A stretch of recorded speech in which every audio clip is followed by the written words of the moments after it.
नमस्कार बंधुरा तापसीस किचेने आपनादेर सबाइके स्वागत जानाई। आजके आमि बानाच्छि झटपट बिकालेर जलखाबारेर रेसिपि। तो पछंद आसले एकटा लाइक करे दिबेन।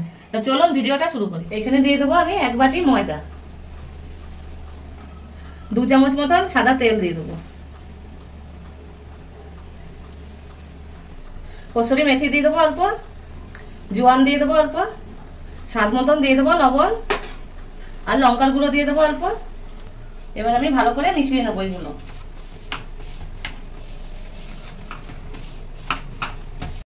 এবার আমি অল্প অল্প জল দিয়ে একটা ডো তৈরি করে নেব। ময়দার ডো আমার তৈরি হয়ে গেছে। এবার আমি আলুর ফিলিংটা তৈরি করব। এবার আমি গ্যাসে প্যান বসিয়ে নিয়েছি, প্যানে দিয়ে দেব তেল। তেলের মধ্যে আমি দিয়ে দেব লঙ্কার গুঁড়ো অল্প আর দিয়ে দেব হলুদ। এবার আমি এটাকে মিশিয়ে নেব।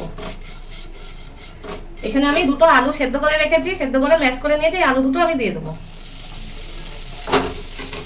এবার ভালো করে আমি মিশিয়ে নেব। মিশানো হয়ে গেছে। এবার আমি এটাতে দিয়ে দেবো স্বাদ মতন লবণ,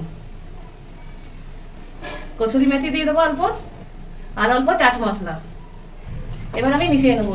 আমি চাট মশলা দিলাম, চাট মশলার জায়গায় আপনারা আমচুর পাউডারও দিতে পারেন। দুটোর মধ্যে যে কোনো একটা দিলে কি হবে, যে খেতে বেশ চটপটে হবে। এই আলুর ফিলিংটা পুরোই তৈরি হয়ে গেছে। এবার আমি গ্যাসটা অফ করে দেবো। ময়দার ডোটা আমি এরকম হাত দিয়ে গোল করে নেবো, দিয়ে এরকম প্রেস করে নেব।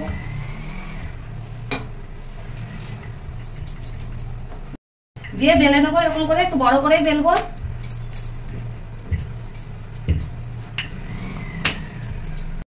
বেলা হয়ে গেছে, এরকমই বড় করে বেলতে হবে। আমি একটা ছোট বাটি নিয়েছি, বাটিটা আমি এরকম মাঝখানে রেখে দেবো। দিয়ে আলুর ফিলিংটা আমি এখানে দিয়ে দেবো, চারিপাশে এরকম করে ছড়িয়ে দেবো। আলু ছড়ানো হয়ে গেছে। এবার আমি এই মাঝখান থেকে বাটিটা উঠিয়ে নেব। দিয়ে চাকু নিয়েছি একটা, চাকু দিয়ে আমি কেটে নেব। আবার ওই দিক দিয়ে কেটে নেব।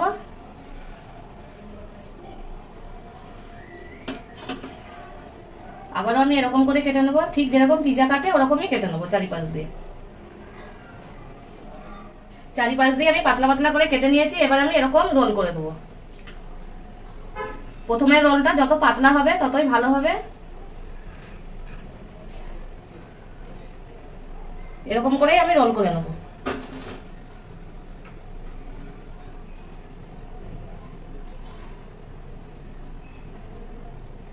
সবকটাই আমার তৈরি হয়ে গেছে। আর আমি এদিকে তেলও গরম হতে দিয়েছি। তেল গরম হয়ে গেছে। এবার আমি এগুলো একটা একটা করে ছেড়ে দেবো। প্রথমে আমি মিডিয়াম গ্যাসে 5 মিনিট মতন ভেজে নেবো। এই ঝটপট বিকেলের জলখাবারের রেসিপিটা আপনারা বাড়িতে বানিয়ে দেখবেন, খেতে কিন্তু খুবই ভালো লাগে। আর বানালে যেন আমাকে কমেন্টে জানাতে ভুলবেন না। আরও আমি 5 মিনিট মতন ভেজে নেব। ভাজা হয়ে গেছে। এবার আমি নামিয়ে নেব। আর দেখুন, দেখতেও কত সুন্দর লাগছে। প্লেটে আমি সাজিয়ে নিয়েছি। আর একটা ভেঙে দেখাচ্ছি আমি আপনাদেরকে কতটাই খাস্তা হয়েছে। দেখুন, দেখেই বুঝতে পারছেন। এই রেসিপিটা যদি ভালো লেগে থাকে তাহলে ভিডিওটা একটা লাইক করে দেবেন। আর ফেসবুক থেকে দেখে থাকলে তাহলে পেজটাকে ফলো করে নেবেন। আর ইউটিউব থেকে দেখে থাকলে চ্যানেলটাকে সাবস্ক্রাইব করে পাশে থাকা বেল আইকনটা প্রেস করবেন। আমি যখনই নতুন রেসিপি ছাড়বো আপনাদের কাছে আগে পৌঁছাবে।